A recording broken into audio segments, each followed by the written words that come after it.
मध्ये वीज कनेक्शन झालंच पाहिजे. संभाजीनगर मध्ये 24 तास पाणी आलंच पाहिजे. संभाजीनगर मध्ये गटारी झालंच पाहिजे. जय भवानी जय शिवाजी. जय भवानी जय शिवाजी. जय भवानी जय शिवाजी. जय भवानी.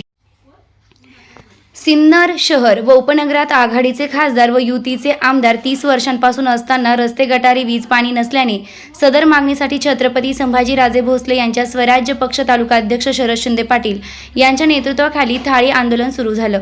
1 तास थाळ्या वाजवत आंदोलन करण्यात आलं. यावेळी घोषणाबाजी करत थाळ्या वाजवत परिसर दणाणून सोडला. संभाजीनगरात स्ट्रीट लाईट मिळाल्याच पाहिजे. शहर व उपनगरात गटारी, रस्ते झालेच पाहिजे. सिन्नर शहर व उपनगरात 24 तास पाणी आलंच पाहिजे. घोषणाबाजी करत आंदोलन करण्यात आलं. पोलिसांनी चोख बंदोबस्त ठेवला. सीओ यांनी समोर येत प्रश्न जाणून घेत न्याय देण्यासाठी हमी दिली.